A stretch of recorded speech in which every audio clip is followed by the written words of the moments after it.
Et bonjour à toutes et à tous, bienvenue sur ma chaîne pour apprendre Unreal Engine 5 en français. On va réaliser ce tutoriel toujours sur la version 5.6 d'Unreal Engine.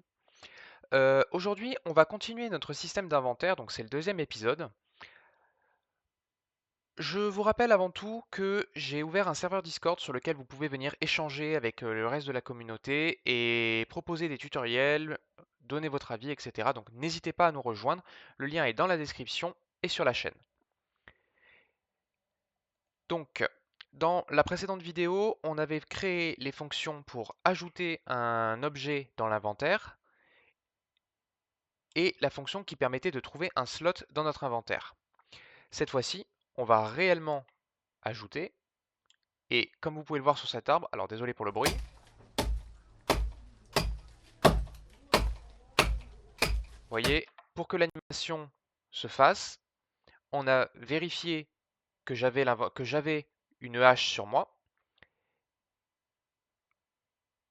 et on va faire ça tout de suite. Allez, on se retrouve.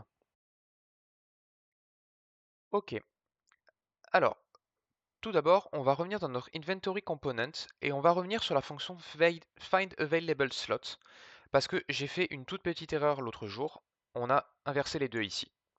En fait, c'est totalement l'inverse. Donc vous prenez celui-là, vous le descendez, vous prenez celui-là, vous le remettez ici. Ça, c'est le true, ça, c'est le false.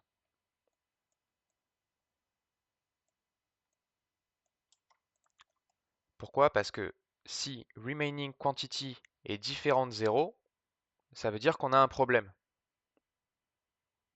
Donc, pas assez de place dans l'inventaire. Si c'est égal à 0, ça va être false. Du coup, on est bon, ça veut dire qu'on a tout utilisé. Vous compilez, vous sauvegardez. Il y avait une autre petite erreur aussi dans Add Item to Inventory, qui est toute légère. C'est qu'on n'a pas de return node dans tout ce bazar. Et en gros, c'est juste, c'est du peaufinage, hein, mais ça a quand même du sens. Donc faites à partir du premier branch là, celui-là, celui au tout début, vous tirez un trait et vous faites return, add return node ici. Et ce qu'on va faire, c'est qu'on va simplement ajouter un booléen qu'on va appeler isItem added. Ça va servir dans les blueprints qui appellent cette fonction. Et là, vous pouvez la copier et à partir du complete du for loop, du for each loop, faire la même chose. Donc celui-ci reste à false, celui-ci à true. Pourquoi? Parce que je rappelle, can add quantity to inventory, si ça renvoie faux, bah, ça veut dire qu'on peut pas.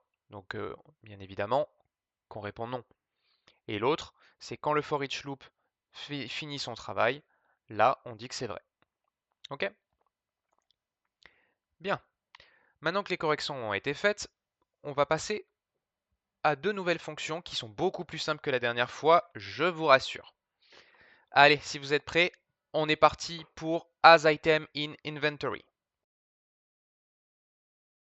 Bien. Donc, on va commencer par créer la fonction. Donc, asItem in inventory. Donc, le principe de cette fonction, c'est de vérifier si, dans notre inventaire, on possède l'un de nos objets avec une certaine quantité définie. Donc, pour ça, on va ajouter deux inputs sur la fonction. Le premier, ça va être l'item to check, l'objet qu'on veut absolument vérifier.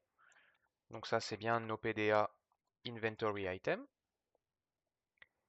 Et également une quantity to check, qui va être de type integer.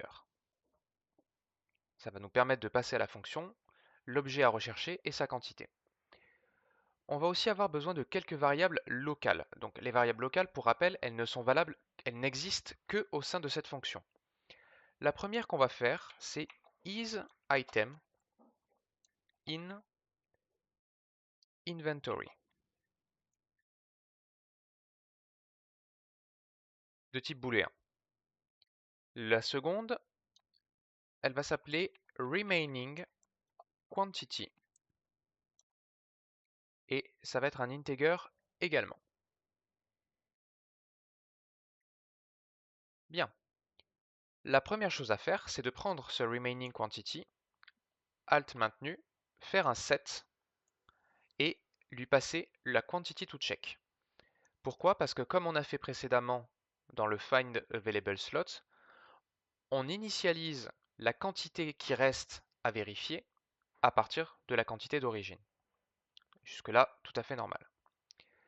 Ensuite, on va donc prendre notre inventaire, drag and drop, get, et dessus, on va faire un for each loop with break, que vous avez déjà vu.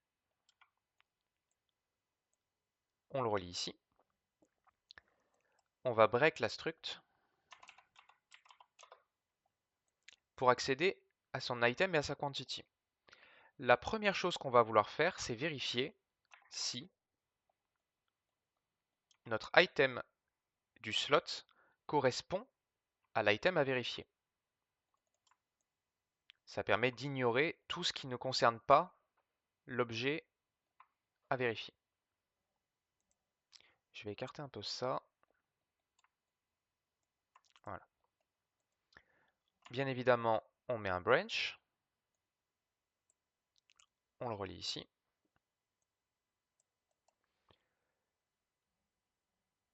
Qu'est-ce qui se passe si c'est false?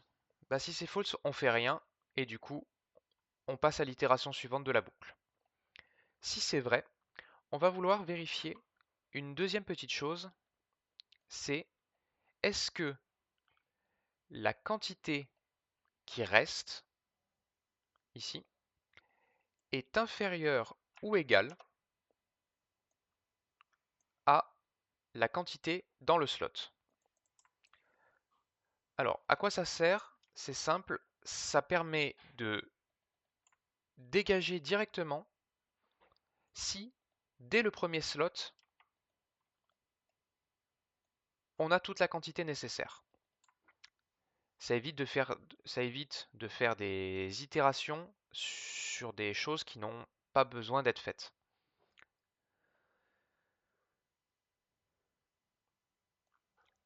Ensuite, désolé, j'ai mes penses bêtes parce qu'elles sont un peu longues ces fonctions. Qu'est-ce qui se passe si c'est vrai? Si c'est vrai, ça veut dire qu'on a tout trouvé. Donc, on peut faire un set remaining quantity à 0 et on break la fonction. Voilà à quoi sert la petite vérification qu'on vient de faire. C'est si on a si dès le début tout est posé, on break et on arrête là. Ou à la deuxième itération, ça fera la même chose. Au niveau du false, on va set la quantity, mais cette fois-ci, pas à 0. On va faire un calcul relativement simple.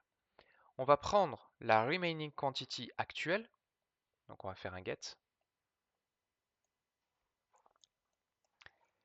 et on va lui déduire la quantité disponible dans le slot.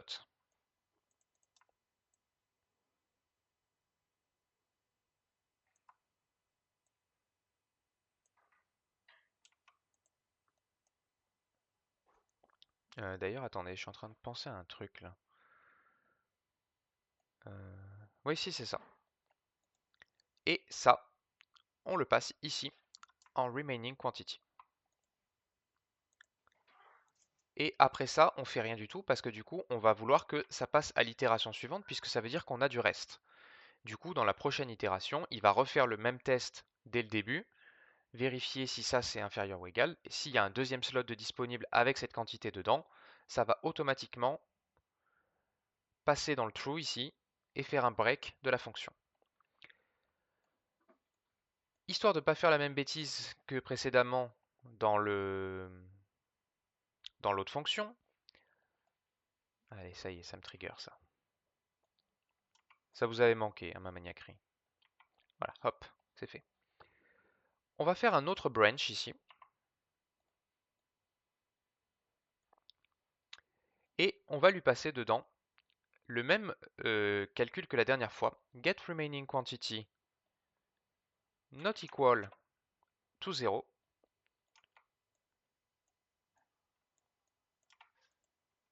Donc, si la remaining quantity est différente de 0, ça veut dire qu'il reste quelque chose qu'on n'a pas pu affecter, donc ça veut dire que on n'a pas ce qu'il faut dans l'inventaire. Donc pour ça, vous prenez is item in inventory, set, et vous le laissez à false. Et ce qu'on va faire, c'est qu'on va faire pareil, un return node, avec un output qu'on va appeler as item. Juste as item de type booléen. Vous lui passez ça. Et en dessous, on va faire exactement la même chose, mais à l'inverse. Ici, on valide pour dire qu'on a.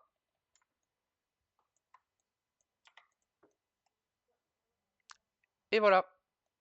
Je vous avais dit que c'était plus simple. Ok. Et bien si vous êtes prêts, on passe à la dernière fonction pour aujourd'hui. Bien.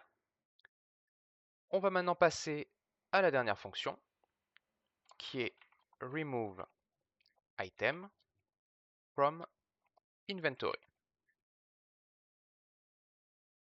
Cette fonction va également prendre deux inputs. Le premier, c'est item to remove de type PDA inventory item. Et le second, c'est quantity to remove. On va avoir besoin d'une petite variable locale qu'on va appeler L underscore quantity remaining.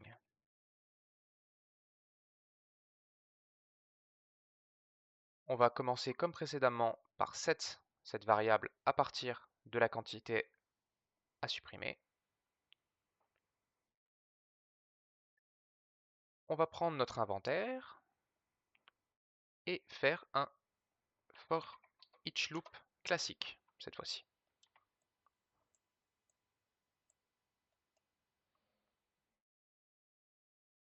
À partir de là, on va break la structure pour récupérer les informations du slot.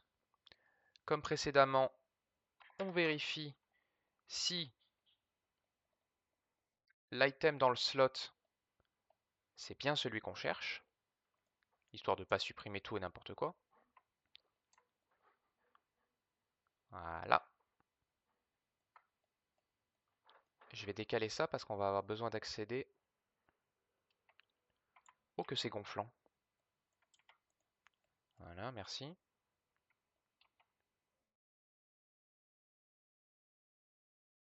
Aux données, on met un branch.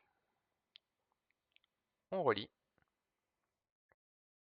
Donc si c'est bien notre objet, on va vérifier une deuxième petite chose, comme tout à l'heure, c'est si la quantité remaining, ici, elle est inférieure ou égale à la quantité du slot.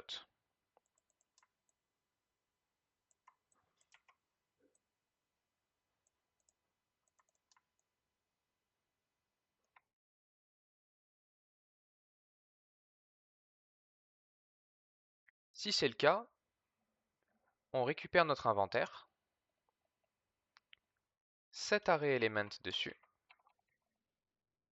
qui je le rappelle a pour fonction de remplacer la ligne existante par la nouvelle. L'index, c'est celui du for each loop. Et ici, pour l'item, vous allez faire un clic droit, make inventory slot, Dans l'item, on passe notre item actuel.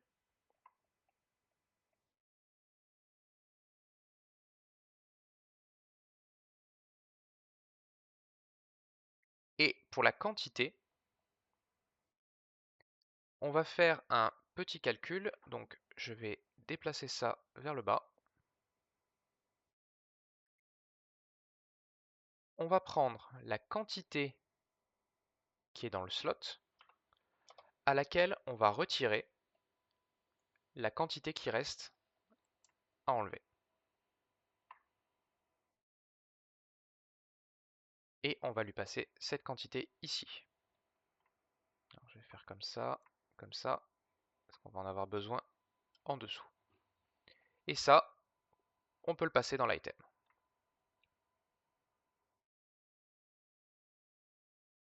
Hop. Dans le cas contraire, donc si jamais tout ne rentre pas, en gros, si jamais ce slot ne suffit pas à supprimer tout ce dont on a besoin, on copie ça, parce qu'on fait la même chose.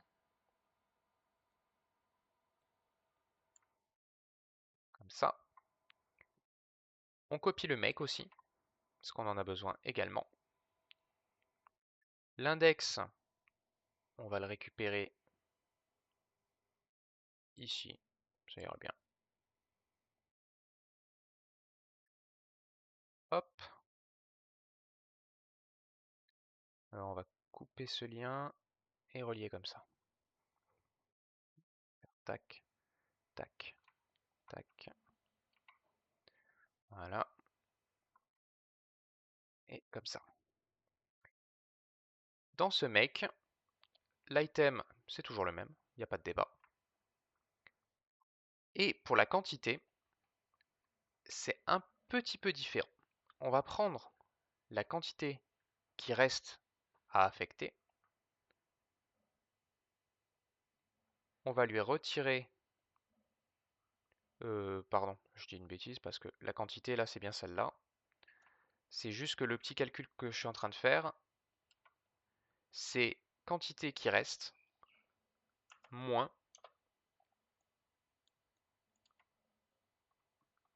la quantité disponible dans le slot. Donc celle du slot, elle est ici.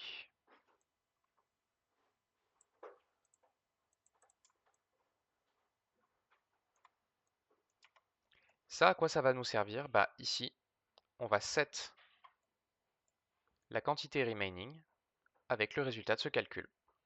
Pourquoi? Bah parce que ça, en gros, le calcul que je viens de faire ici, il nous permet de récupérer, de déduire de la quantité qui reste à supprimer, ce qui a déjà été supprimé dans le premier slot. Et ça va continuer comme ça, jusqu'à ce que tout ce qui est censé être retiré soit vidé. À savoir que quand vous utilisez cette fonction, n'oubliez pas de ne pas la faire seule. Toujours as item in inventory d'abord. Si le retour de la fonction as item in inventory ici est true, donc on a bien suffisamment d'items, alors on exécute la fonction remove. Le faites pas avant, parce que sinon vous allez avoir des problèmes. Il n'y a pas de checker dedans. C'est volontaire. On a une fonction qui permet de checker, on se sert d'elle. Ok? Et bien voilà, ce sera tout pour aujourd'hui. J'espère que ça vous aura plu. La prochaine fois, du coup, dans la playlist, on va continuer visuellement à faire ça. Et potentiellement, on va créer aussi un petit blueprint de test pour l'ajouter justement dans l'inventaire. Eh bien écoutez, merci d'avoir regardé. Si vous avez aimé, n'hésitez pas à mettre un like, à vous abonner à la chaîne. Et on se dit à bientôt. Ciao ciao.